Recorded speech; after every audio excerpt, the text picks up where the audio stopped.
Começando mais um quadro, o Responde as perguntas que vocês me enviaram no meu Instagram, desta vez do dia 21 de setembro, quinta-feira, mas antes de respondê-las, importante, porque eu quero trazer mais informações agora sobre o novo projeto Nas Fronteiras do Dinheiro, mas antes de falar, deixa eu rodar esse vídeo bem rápido que eu tenho certeza que vocês vão gostar. Vamos lá.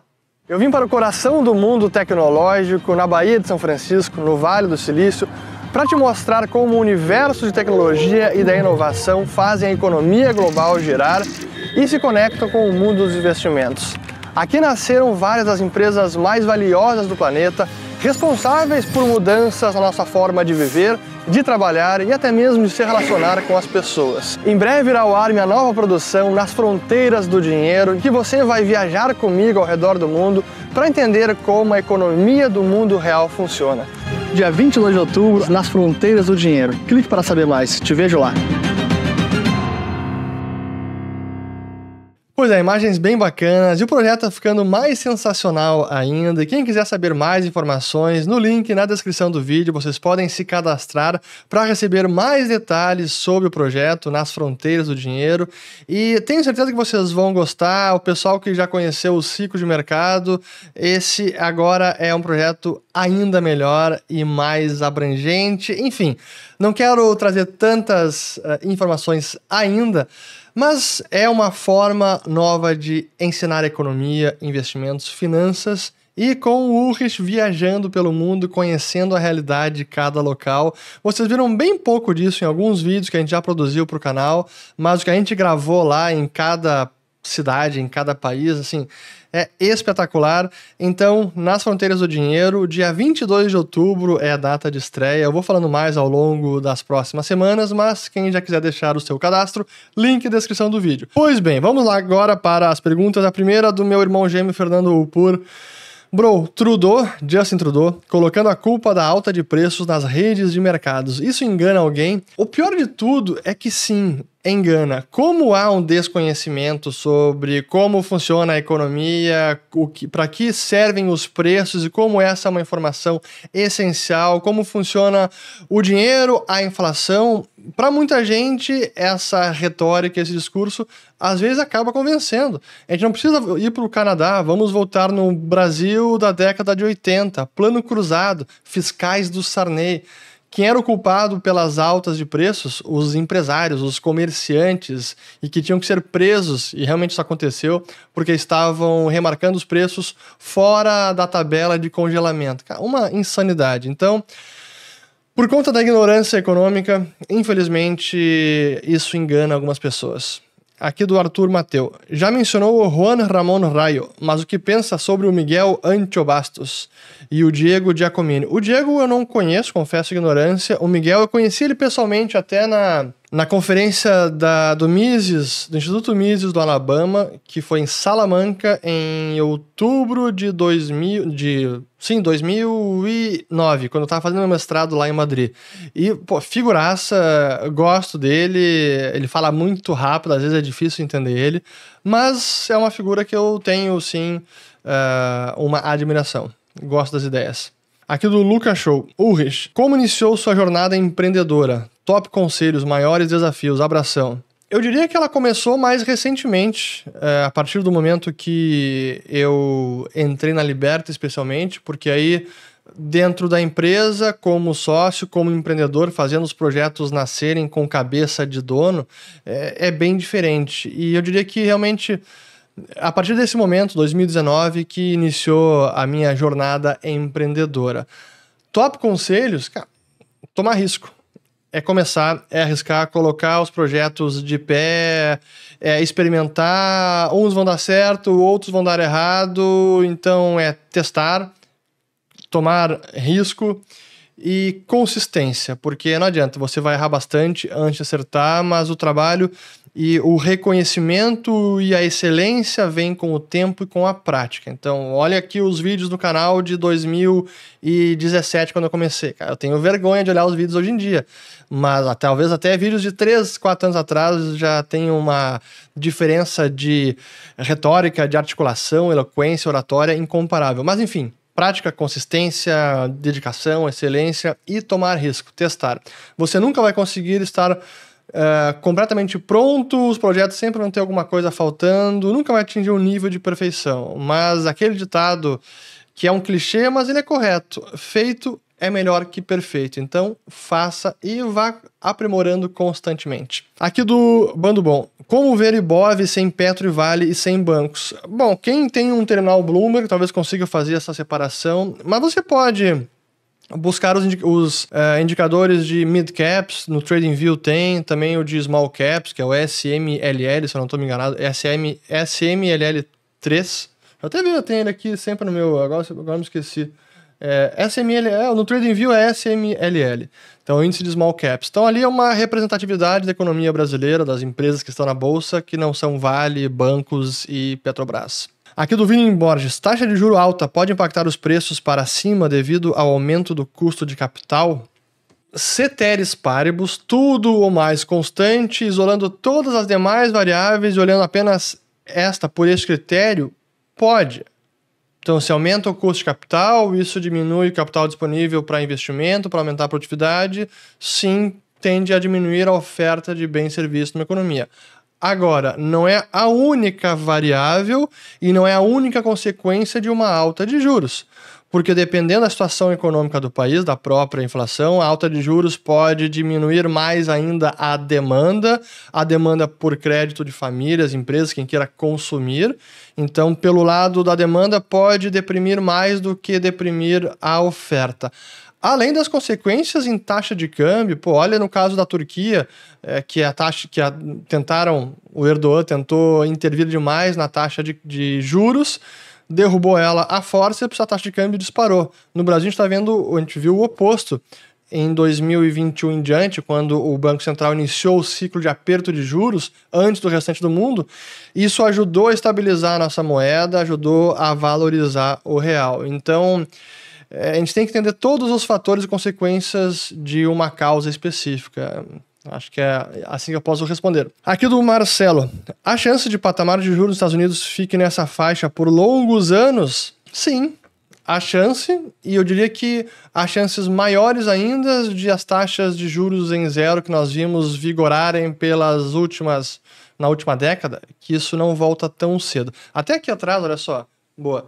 Este livro aqui, que é a história das taxas de juros, quando a gente coloca em perspectiva esses últimos 12, 13 anos, pós-grande crise financeira, isso foi uma aberração da história financeira mundial. Foi uma anomalia completa, porque nunca tivemos taxa de juros nesses patamares e por tanto tempo.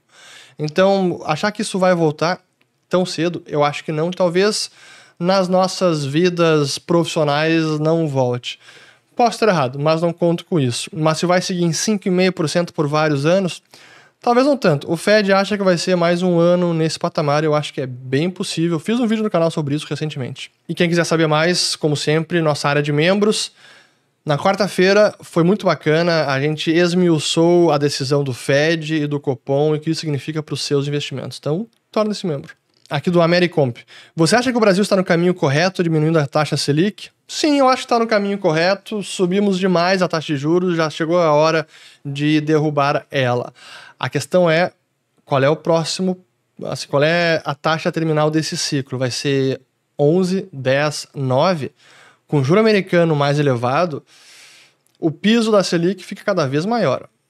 Então, nós descobriremos logo. Aqui do Marcos. A situação de inflação, juros, trazem oportunidades de ganho? Trazem. Primeiro, trazem oportunidade de travar bons rendimentos em renda fixa em reais e em dólares também por alguns anos. Então, imaginem taxas de juros de 5%, 6%. A gente não via isso há 13 anos. Agora é possível. Então, essa é uma oportunidade. Outra oportunidade, aí mais arriscada para aqueles que gostam de se aventurar na ponta mais longa da curva de juros, então compra o Treasury. Olha o que chegou o Treasury hoje, vamos lá. Treasury, impressionante, a curva de juros americana. Treasury de 30 anos chegou aqui a 4,546. Surreal. O de 10 anos chegou hoje a tocar a 4,49. 4,5%. Juro de 10 anos nos Estados Unidos. O de 2 anos também aqui chegou em 5,20 hoje. É o maior patamar desde 2006, cara. Vamos até colocar isso em perspectiva aqui, ó. Olha só. O maior patamar desde 2006. Cara, é surreal. Então, sim, aí temos oportunidade. E aí, por que eu falo da ponta longa? Porque esse patamar do de 10 anos, o de 30 anos, já está bem elevado. Será que vai seguir subindo para 5, para 6, para 7? Eu acho que não. Mas ainda assim não estou disposto a apostar nisso. Quem está disposto a apostar pode entrar num TLT, que é o ETF de juros longos americanos, de treasuries acima de 20 anos de vencimentos, e apostar numa queda. Se apostar na queda de juros, o TLT sobe, pode disparar se for uma queda rápida dos juros. Mas aí é uma oportunidade com mais risco. Eu prefiro travar bons rendimentos e segurar até o vencimento. Aqui do Bolsonaro, 2023 maluco. Capitalista Estados Unidos salvou o Silicon Valley Bank e comunista China deixou o Evergrande quebrar. É uma ótima pergunta, e sim. Mas vamos lá, por partes. A Evergrande está quebrando, está dando calote, tudo. Tem outras, a Country Garden também. Mas no momento que isso respingar em ruptura do tecido social da China, de instabilidade, tensão social, eles vão intervir mais fortemente, algum tipo de nacionalização, algum tipo de ajuda pode acabar acontecendo. E também a China está deixando a Evergrande e outras empresas dar o calote no exterior. Lá dentro eles controlam mais a situação, porque muitos bancos também são estatais, o sistema financeiro chinês é muito estatizado, então é mais fácil controlar. Mas, sim, eu concordo com a provocação, e por isso que eu sou um grande crítico dessa forma do Ocidente de intervir no sistema financeiro, porque o que a gente vê, honestamente, é o socialismo aplicado ao sistema financeiro. Monopólio de emissão de moeda, Banco Central, um Politburo decidindo o tabelamento de juro básico, socorro de bancos privados, assim... Não deveríamos ver isso num país realmente capitalista, livre mercado, que defende propriedade privada. O que a gente vê é a socialização dos prejuízos. Mas não é de agora, isso já aconteceu. E eu vinha prevendo que isso deveria acontecer. Está acontecendo. A estatização cada vez maior do sistema financeiro mundial, inclusive no Ocidente, teoricamente livre. Aqui do Emerson, o mercado tem como reagir a um governo que quer sabotar a economia? Tem, e o mercado reage, tirando o dinheiro do país, aumenta a desconfiança, perde credibilidade o governo, investidores estrangeiros e locais tiram dinheiro do país, taxa de câmbio aumenta, a moeda local desaba, vende-se ativos locais, mercado, investidores se recusam a rolar a dívida do governo, exigem um prêmio de juros maior, porque o risco foi maior. Então, sim, o mercado tem como reagir a uma barbeiragem do governo na economia. Aqui seguindo do Marcelo Souza. Desequilíbrio fiscal, petróleo, commodities agrícolas subindo, teremos segunda onda inflacionária? Pois no vídeo de quinta-feira eu falei um pouco sobre isso. E o desequilíbrio fiscal, deixa eu tirar ele, porque não necessariamente o déficit fiscal vai gerar inflação, pelo menos no curtíssimo prazo. A longo prazo, sim, o déficit fiscal é mais inflacionário. Mas os outros fatores, petróleo e commodities energéticas, de cara, assim, dar uma disparada no petróleo já vai repercutir na gasolina, diesel e na inflação. Mas o que a gente está vendo não é apenas uma segunda onda inflacionária, eu diria que é a situação mundial, a economia mundial estruturalmente mais inflacionária. Por conta de tudo, Guerra Fria, desglobalização, realmente é uma situação difícil. Mas não há nesse momento o surto inflacionário que houve em 2020 e 2021 e 2022 um pouco também, por conta daquelas políticas de estímulo da pandemia. Isso nós não temos. Então essa onda inflacionária agora, os fatores inflacionários agora estão mais pelo lado da oferta do que pelo lado da demanda.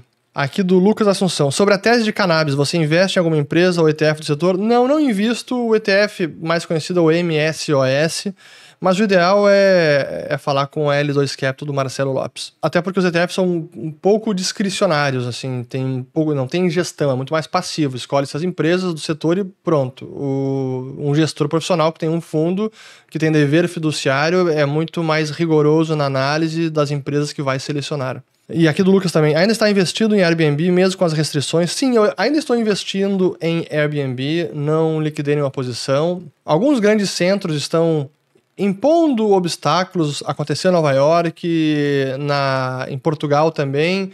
Por enquanto, não é algo que vai minar a tese, pode diminuir receita e trazer menos resultado para a empresa, sem dúvida. Mas para mim não é uma mudança estrutural. Acho que ainda é um potencial enorme que tem a empresa, mas tirando o Airbnb de lado, para mim a questão de Portugal e de outros centros, é impressionante como na área de aluguel, moradias, como os governos e as municipalidades intervêm, causando muito mais problemas do que soluções. Assim, são várias cidades que tentam controlar os aluguéis para tentar viabilizar mais moradias baratas para a população. O que acontece é justamente o oposto. Falta moradia, os aluguéis disparam ou criam algum mercado paralelo. Mas a gente vê isso em Londres, Berlim, em várias metrópoles desenvolvidas. Aqui mais uma do Lucas, ó. Assembleia Geral da ONU vazia. A ONU já perdeu a credibilidade internacional. Pois, só para usar a pergunta e quem não viu o vídeo, foi na quinta-feira que eu publiquei o vídeo sobre as Nações Desunidas. Não perdeu a credibilidade por completo, acho que isso também são ciclos. Mas no momento eu diria que a ONU perdeu bastante do seu prestígio, depois da guerra da Ucrânia, especialmente.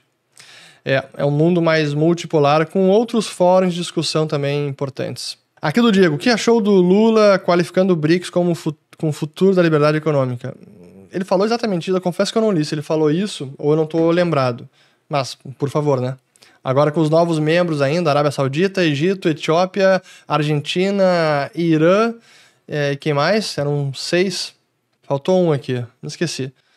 Aqui do Rafael Meyer, vai ter país socialista como destino nas fronteiras do dinheiro? Pois então, se nós considerarmos a Argentina como um pouco socialista, já fomos num socialista. Para mim, eu acho ruim até às vezes, ou cientificamente pouco rigoroso utilizar o adjetivo socialista, porque eu costumo analisar sob a ótica do espectro do intervencionismo. O nível de intervenção que um país tem ou não, o nível de intervenção do Estado. E a gente poderia segregar até intervenção em diversas esferas, na esfera econômica, na esfera política, na esfera do comportamento, dos costumes, como o pessoal às vezes gosta de se referir, das decisões pessoais. E quando a gente considera pelo espectro do intervencionismo, acho que é mais correto, cientificamente falando, do que falar um país socialista ou um país não socialista.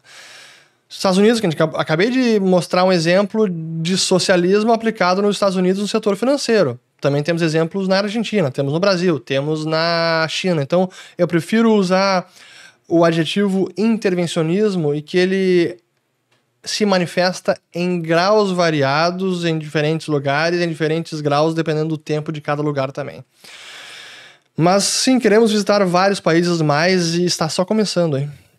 Aqui do Cabreuzeira.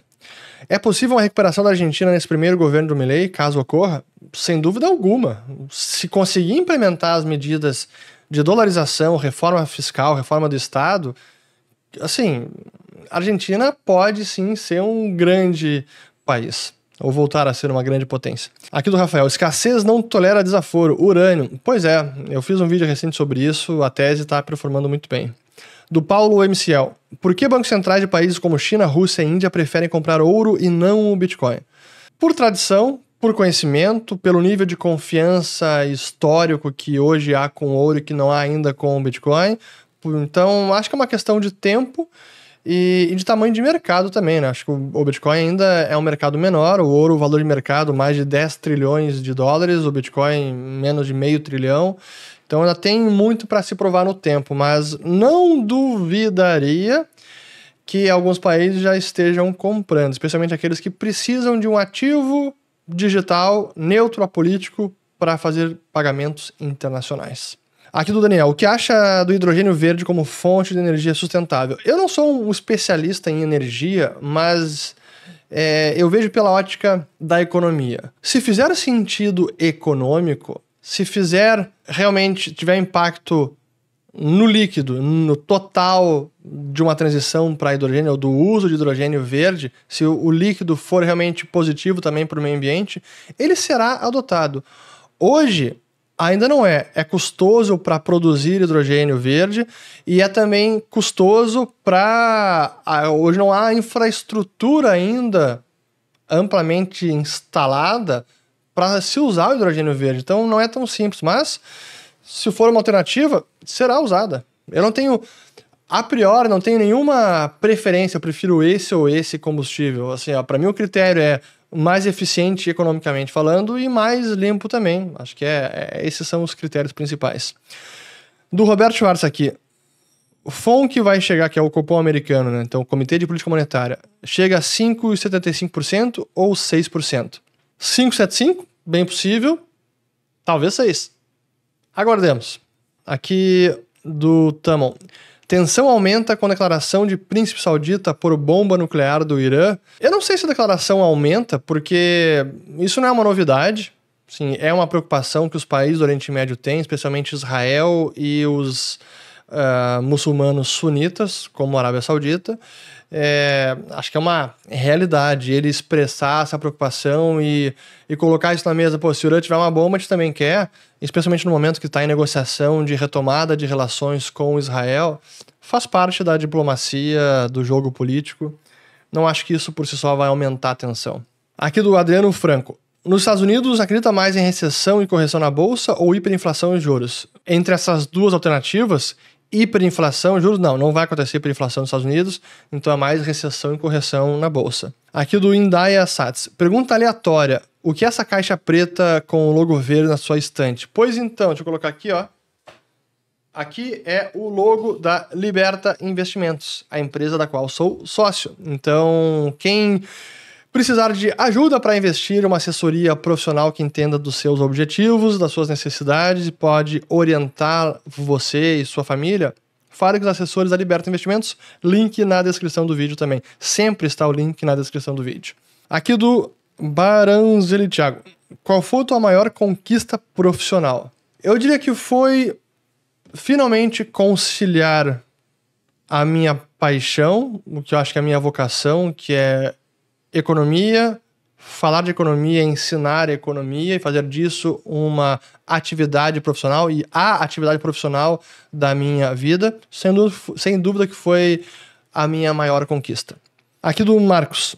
Beleza? Recomenda algum livro sobre educação financeira para crianças? Meu filho tem 8 anos. Pois é. Sabe que hoje mesmo eu estava falando com a minha esposa sobre isso e ela quer que eu ensine mais meus filhos sobre dinheiro, finanças, etc. Meu filho tem 9, minha filha tem 7. Eu tenho repensado isso. Até hoje eu falei muito pouco sobre temas de dinheiro, finanças. E eu tenho dúvidas se essa idade já é o momento ideal. E eu estou cada vez mais inclinado a concluir que não é a idade ideal ainda falar de dinheiro com criança. Acho que não é o momento. Por uma série de fatores, não deve ser a preocupação principal na formação de uma criança, na educação. Acho que é muito mais valores, princípios, o que é certo, o que é errado, deveres e obrigações, educação básica, educação, respeito com as pessoas. Acho que tem uma lista de prioridades na formação da criança que vem bem antes da formação financeira. Talvez esteja errado, mas hoje eu tenho pensado isso. Então, não é uma prioridade que eu tenho hoje. Até conversei isso hoje com a minha esposa e até uma pessoa que me fez refletir sobre isso foi o Ícaro de Carvalho, um amigo por quem eu tenho muito respeito e admiração, e ele é muito atuante no Instagram dele. Ele é um grande profissional da área de marketing digital, um cara muito religioso, muito família e um grande comunicador, e ele tem falado bastante sobre isso. Então, Ícaro, grande abraço. Aproveite as férias com a família na Itália que eu tô acompanhando, tá muito bacana. Aqui do Gustavo. Quanto tempo ainda dura esse apertamento quantitativo do Fed? Boa definição aqui. Vai durar, vou responder que nem o Jerome Powell, vai durar por quanto tempo precisar durar até houver evidências contundentes de que o núcleo de inflação está indo para a meta de 2% ao ano. Então pode durar mais um ano e acho bem possível que dure sim. Aqui do Pedro HLS. Boa tarde, senhor Urrich. Queria saber mais sobre os planos que a Irlanda fez para chegar ao nível de hoje. Isso daria um conteúdo mais aprofundado, tanto é que a gente fez isso para a área de membros do canal. Tem uma transmissão que fizemos, deve ter uns 3 meses, sobre a Irlanda, o caso irlandês, que é fantástico, muito interessante, depois da grande crise financeira que o país quase quebrou e conseguiu se recuperar bastante. Aqui do Vinícius. Você como pai, logo pensando nos netos, o tema clima te preocupa? Não. O tema clima, mudança climática não me preocupa, porque o que mais me preocupa são as políticas que os governos adotam para combater efeito de mudança climática. Seja ela natural, seja ela por conta da influência da atividade humana. Porque, na minha humilde avaliação, essas políticas são contraproducentes e vão agravar qualquer problema que a mudança climática traga. As políticas dos governos para combatê-la vão agravar esse problema. Essa é a minha avaliação. O mais importante seria perseverarmos na ideia de crescimento e desenvolvimento econômico, geração de riqueza, para que os seres humanos consigam combater os efeitos da mudança climática com tecnologia, com bens de capital, com inovação tecnológica e não simplesmente fazendo votos de pobreza e de vamos voltar à idade da pedra, porque senão a gente vai acabar com o planeta e os humanos correm risco de extinção, que não correm, tá? Essa realmente é uma retórica falsa, isso é fake news. Mas enfim, então não, me preocupa são as políticas dos estados e não a mudança climática ou o tema clima em si. E reconheço que é um tema polêmico bastante, então podem comentar aqui embaixo. E acaba por aqui, espero ter gostado de mais um Urrich Responde, espero que tenham lavado as louças, desfrutem do domingo com suas famílias e amigos, e também se inscrevam no canal e deixem aqui o seu e-mail, se cadastrem nas Fronteiras do Dinheiro, dia 22 de outubro, está muito bacana, vocês vão gostar, é um projeto que está me deixando muito orgulhoso e toda a equipe que está trabalhando nele. É isso, valeu, até mais.